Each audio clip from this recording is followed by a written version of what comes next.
You can. Doesn't look like it when it's in your own.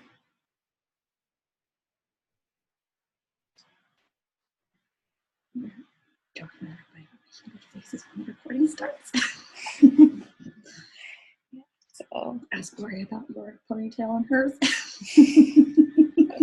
we had big ponytail. She said, it's okay. We were just laughing. She was like, because Pamela's just like, okay, smile, and like run down.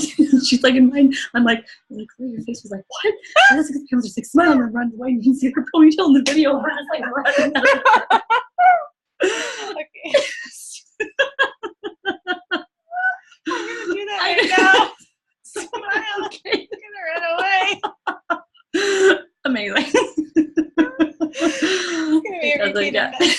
I know.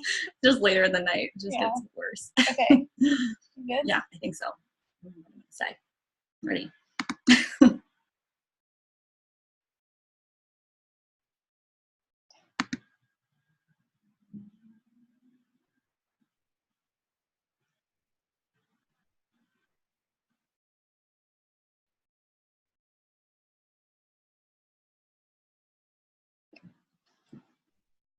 Hi, good evening. Welcome to Passport to iEARN, coming to the close of our Giving Tuesday here at iEARN-USA. Second to last session, so thanks for sticking with us. For those of you who are just joining for the first time, there are videos from all day today that you can go back and watch on our Facebook. Otherwise, welcome. Thank you for those of you who have been sticking with us for the rest of the day today and joining with our sessions throughout the day to learn a little bit more about iEARN-USA and what we do here. So I am going to go ahead and share my screen so we can talk a little bit about, today we're going to be talking about, or right now we're going to be talking about iEARN and the SDGs. Let me share my screen.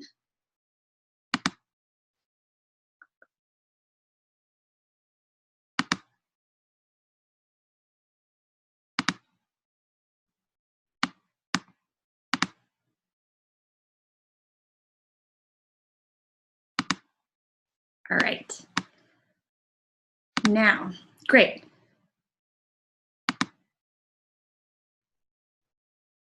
So, as you know, you're part of Passport to iEARN, which we've been doing all day today. And we really appreciate you joining us as we're coming to a close today on this special day of giving, and hoping that you've enjoyed a lot of what you've learned about iEARN and the programming that we do here today. As I mentioned, I'll be talking about iEARN and the SDGs and how iEARN projects align with the 17 UN Sustainable Development Goals.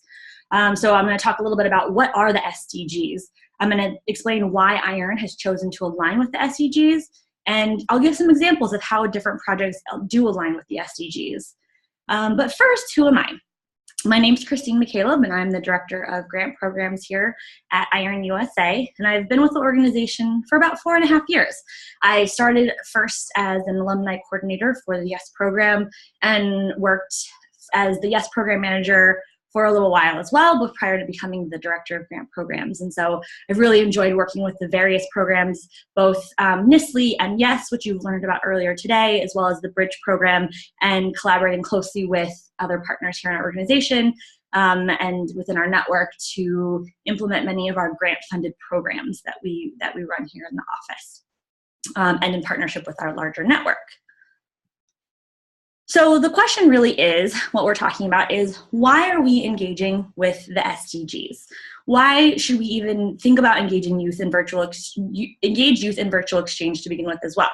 So for us, as they align with SDGs, obviously 2 of the SDGs of quality education, peace and justice, and strong institutions.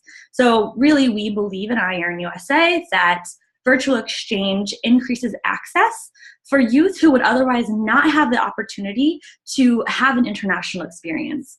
On top of that, for some of the younger students who participate in iEARN projects, it plants seeds of interest at a younger age for international international issues, global exchange, international exchange as they become older. And so creating that pipeline for them of interest in global issues and topics and being civically and globally engaged. And then for the SDG 16, which is peace, justice, and strong institutions, iEARN envisions an interconnected, peaceful, and just world. And we do that by empowering young people, their schools, and their communities through global collaboration and transformative learning. And so these are some of the reasons in terms of SDGs why we believe that virtual exchange is so important for youth.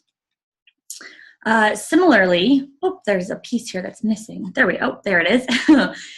These are 4 additional pieces of why we think it's important to engage youth in virtual exchange. One is that it builds skills. So through virtual exchange, students are preparing for increasingly complex and interconnected work environments and careers of the future. As you all know, our world is constantly expanding in terms of its interconnectedness, global networks, global markets, and social media and communication tools that are constantly connecting us both physically and virtually. And so really using virtual exchange as a tool to prepare students for this future world where we are ever more connected through those means, but also that in a world that demands us to be understanding of differences, et cetera.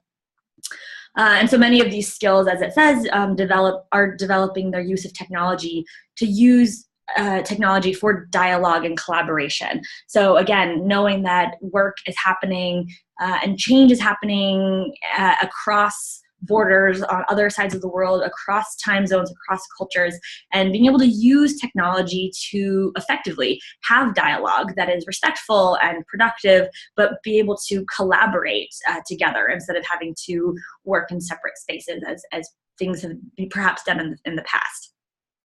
Another outcome that we look at, that we've been able to measure and really see as a result of engaging youth in virtual exchange, are the changing attitudes that we see in youth who participate in these exchanges. There's an obvious increase in mutual understanding and empathy, respect between cultures as they get to know each other, make friends on other sides of the world that they've maybe never ever met and maybe never will meet, but that connect together, using virtual exchange as an opportunity to learn more about their similarities and differences from different parts of the world, but from their own local communities or schools. And similar to this, there's the fear of the other that's decreases the more time a young person is engaged in a sustained online intercultural learning experience. And so for us, virtual exchange really means something more than just we had a one-time Skype conversation or we exchanged one email, but really that sustained facilitated dialogue where they're asking questions, where they're learning, where they're collaborating, they're having that intercultural learning experience. And we do see that fear of the other decreases as their understanding and empathy increases. A third outcome and measure that we look for, and that of course we use to support virtual exchange, is expanding access and equity, which I already mentioned. That of course, if we're looking outside of just the United States, virtual exchange connects countries that are oftentimes not served by physical exchanges. And they're oftentimes not served because of infrastructure challenges or security issues that prevent other international students from being able to go there safely, or perhaps it's their own visa requirements or political standings, et cetera. However, those students do not need to live in isolation, and nor do others, the rest of the world have to live separated from students of those countries or regions of a country either. And so virtual exchange really helps to overcome some of those larger boundaries that we see in physical exchanges or divides in access and equity. Again, students with physical or learning disabilities who perhaps would not be able to participate in a physical exchange program that is perhaps really demanding, or where there's going somewhere where there's not necessarily the supports that they need. Virtual exchange allows them to still have an international experience, but it also allows them to use technologies that are designed for whatever their physical learning disabilities might be, so that they can still have, again, that learning and intercultural learning and that international experience as well. Again, and as well, schools and communities with fewer resources, as I mentioned before, this is not just internationally. You might think of like a rural community in Pakistan or in Sierra Leone that perhaps doesn't have regular electricity or access to computers or internet, but we're also thinking about communities here in the United States that also have similar limitations to infrastructure around internet and computer access, or even international access. And so these schools that don't have as many resources, so these students who come from families or communities where, again, this idea of having any kind of international exposure or exchange or experience is probably not even a seed in their mind. There's not even something that's an opportunity or possibility. They're now given a whole world, literally opens up to them, that they're able to access. And again, virtual exchange then also, like I said before, to sort of plants these seeds for some younger learners to really set them up to be global citizens. So instead of taking them and catching them when they're maybe in high school and they start to understand the value of international issues, or that they're interested in it then, but these young learners are then being raised to be global citizens, and they're able to participate in projects that are appropriate for their age and learning, and obviously they don't not traveling necessarily, but they're still able to have that interaction, learn with that lens, and grow into their global citizenship as they get older. And then finally, taking action. And this, for us at iEARN-USA, is a huge part of our mission and our pedagogical approach, is that a lot of times these virtual exchanges lead to an increased number of students that collaborate to take action on global issues. And there is just nothing cooler than seeing students from different countries or different parts of a country who are collaborating together on a shared interest, a shared passion, a shared concern for the world to make something better, to take it into their own hands and to really do something with it. So that is something that virtual exchange allows them to do, regardless of time, space, resources, ability, etc. And of course, as many of you know who maybe are either have children of your own or who are educators, know that kids really love each other and develop these friendships. They love to use technology, they're savvy with it, and it's amazing to let them to use things like social media, but other tech tools to develop these relationships and friendships with other kids from around the world. And it really gives that this global issues, or even just regular studies in the classroom, a very new dimension. I always say that virtual exchange just brings an added layer and added dimension to the work and the learning that they're doing in their classroom. So these are 4 things that we really believe that virtual exchange brings to any kind of youth programming or classroom activity. So going back to what I was talking about in these UN Sustainable Development Goals, or the SDGs as we refer to them, and why is iEARN aligning with these? So I'll first go back and explain what is an SDG. I don't know if any of you out there watching know what an SDG is, but the SDGs were developed by the United Nations, and it's the 2030 agenda, if you can believe that, 2030, for an improved and sustainable future. And these goals were adopted in 2015 by 193 member states of the UN, which is a large majority of the member states.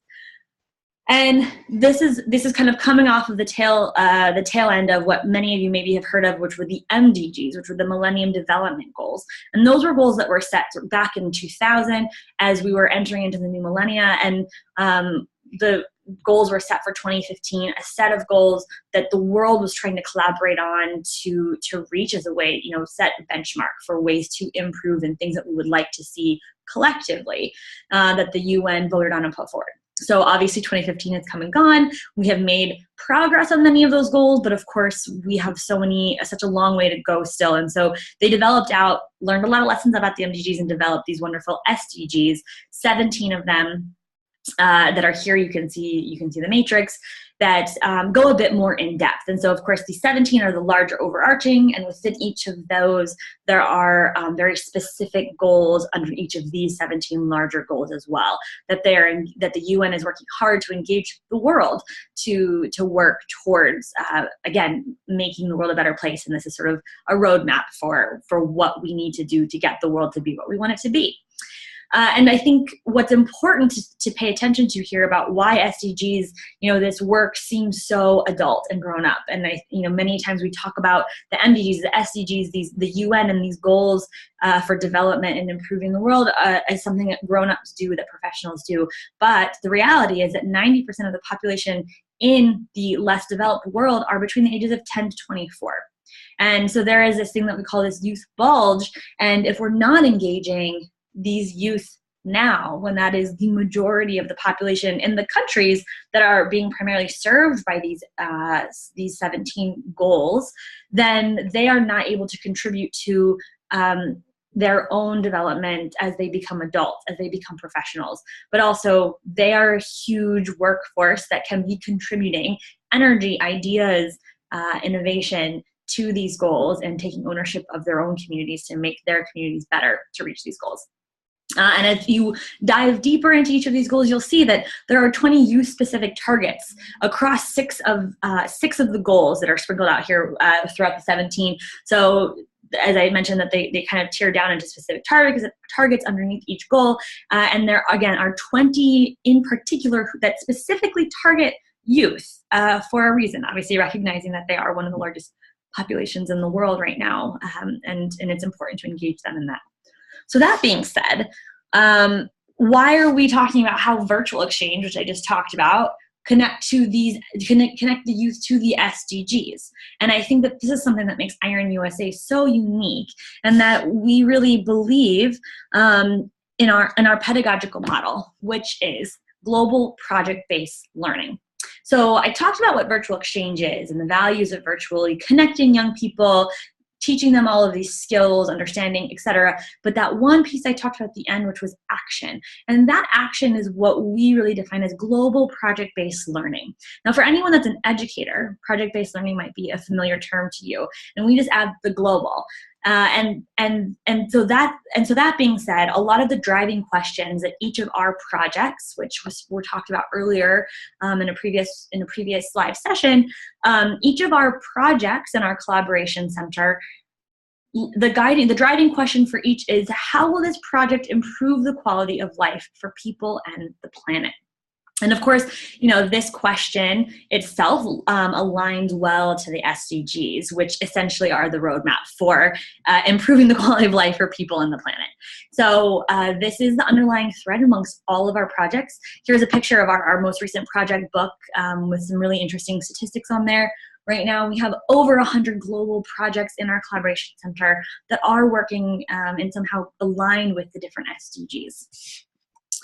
So I did say what are some examples? I would show some examples of how these projects, what does this mean? How are young people contributing to these huge, huge goals that seem just even beyond us sometimes?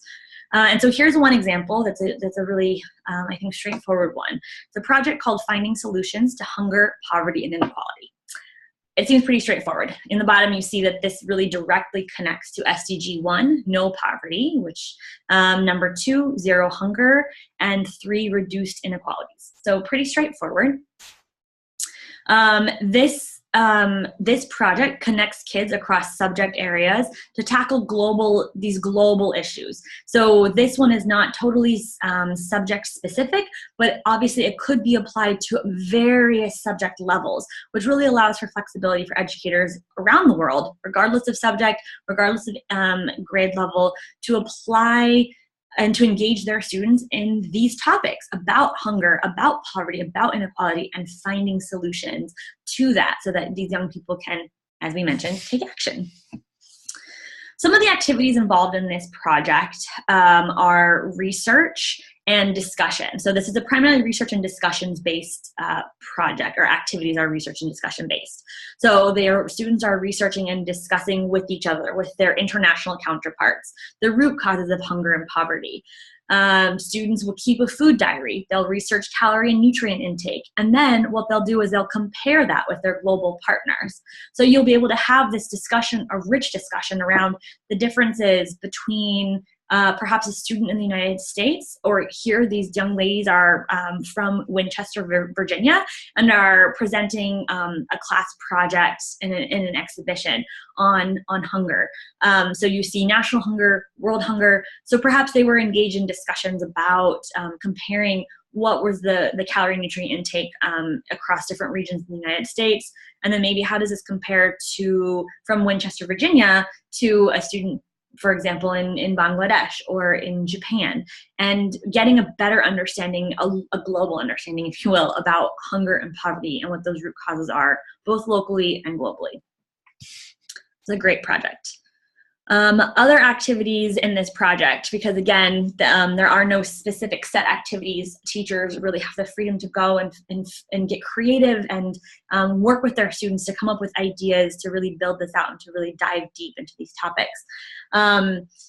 And so other activities have been, students will then go educate the school and the community about the issue of hunger. So after they have the discussion with their global peers, they'll take that information, that analysis, the research that they've done, and they'll share that out with their school and community to educate others, adults, their peers, about this issue of hunger, ideas and ways that they can solve it, to raise more awareness around it. Other classrooms we've seen document project work through video or presentations and photography. So again, bringing in some of the more maybe art-based subjects that want to be able to document what they're working on through different mediums. And of course, it's very important that in these projects, we always encourage that after teachers go through the actual project learning activities, that there is some sort of culminating project, a sharing out of outcomes, a presentation of what they did or of their learning, so that again, that learning, there is always some sort of action associated with what they've learned and with the project that they participated in. This photo is actually from a food banquet that was held in Pakistan. And I think what's so fascinating is that these students are quite young. And so again, an example of how we can engage young people at a very, students even at a young age. These topics seem so complex, but really it works for them even when they're young. Great. So in this project specifically, another group,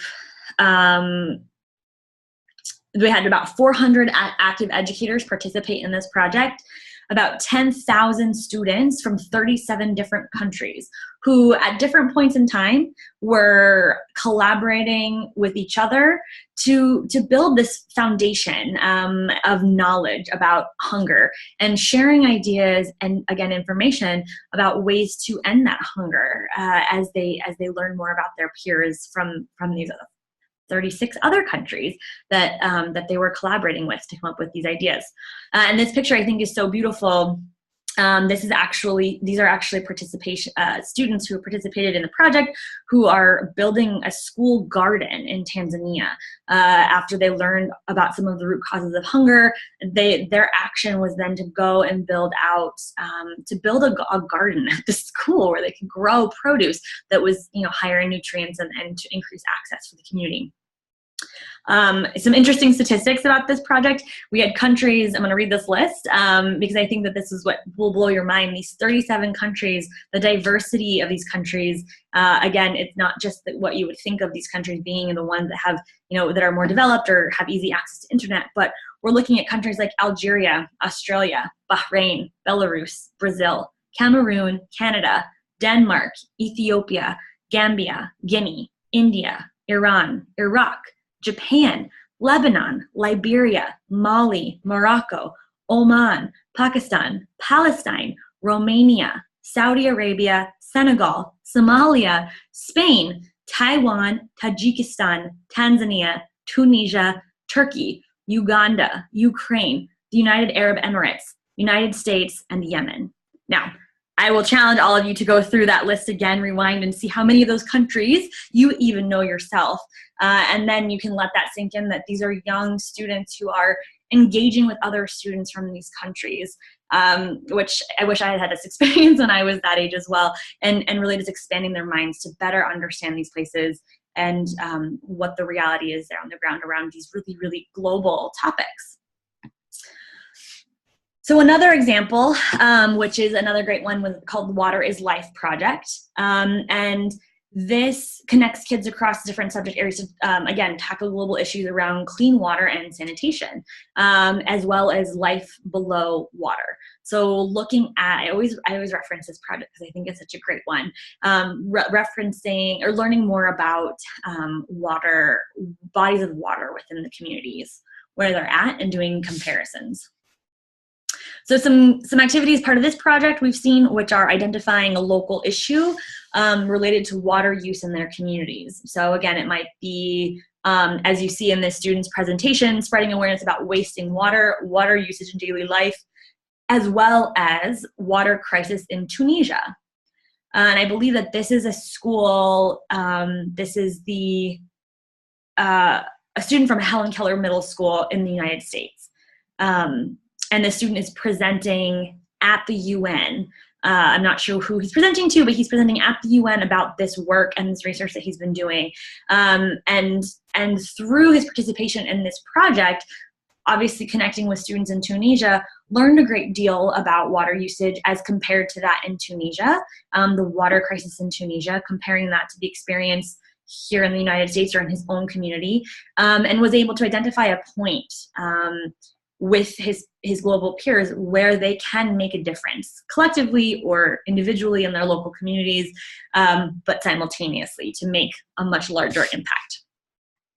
Other activities that we've seen within this project include students in Iran developing a water filtration system using banana peels, students in Uganda who cleaned water boards around their community, students in Australia who went out and investigated and reported on solar distillation of water, students in Taiwan undertaking a massive cleanup of their local beach. So again, these are all actions that after they came together, they learned, they discussed, they had a better understanding from the global perspective, and then they took that global perspective and applied it locally within their communities. Collectively, though, you're seeing impacts from 4 different, very distinct regions of the world towards these really important global goals. And these are, again, youth, students who are taking action, who are making a difference.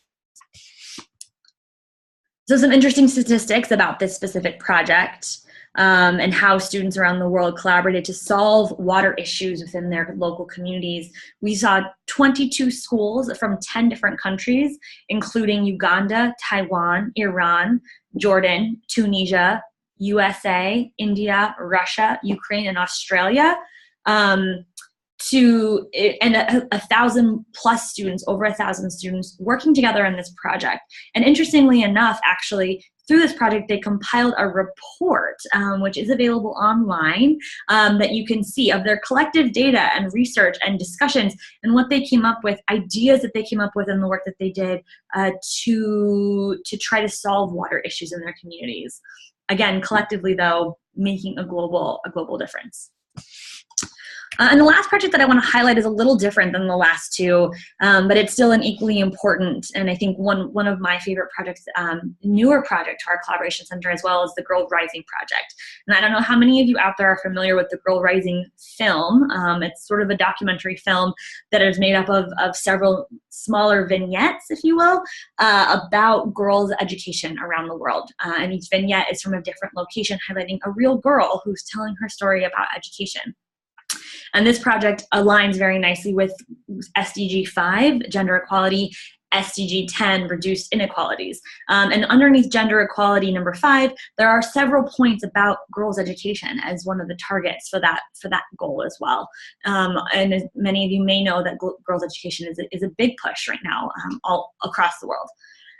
And so in this project, which I think is so fascinating, is that participants are really encouraged to watch they're encouraged to watch Girl Rising film and or read this book, I Am Malala.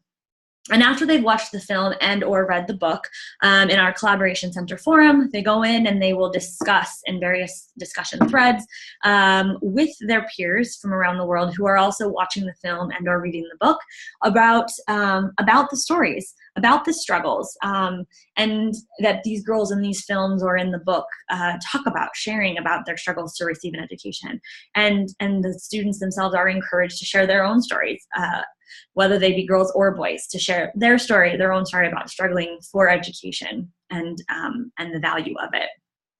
And after, and as they're discussing, the questions and discussion questions and the discussion oftentimes evolves into more than just sharing their own stories or talking about the stories of these girls in the video, in the film or the book, but they're also sharing their ideas for how to improve access or quality or education acquisition for girls around the world, and to make that better, easier, safer, etc.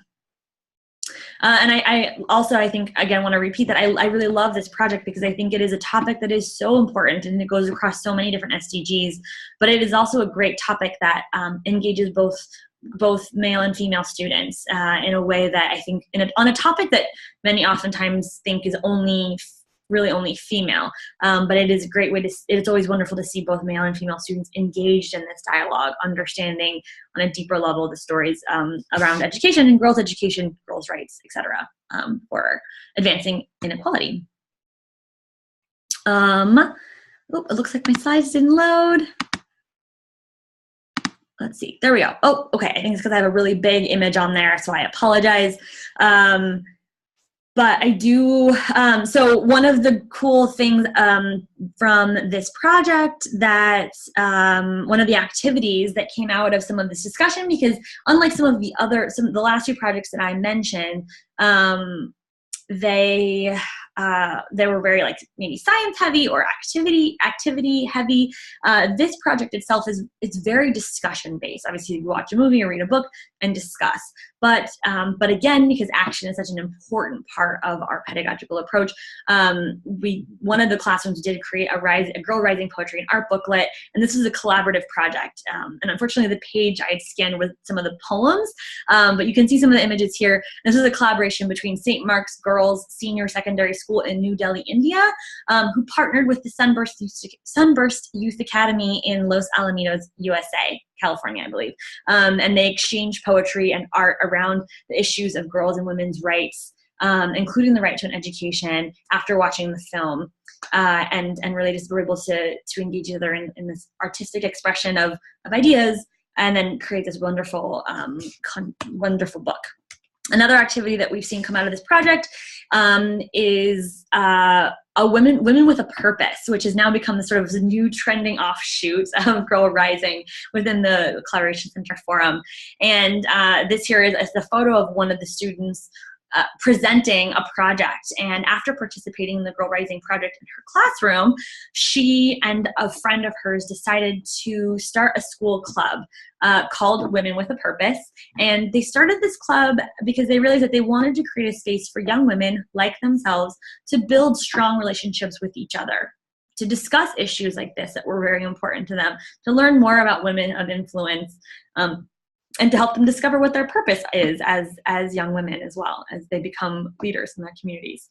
And so this student chose as a capstone to the overarching project to kind of create a research and presentation, not only just on the club that her and her friend had created, but also a research project on women who influenced the history of the country. And I believe some of her counterparts some of her global peers also did a similar research project and capstone.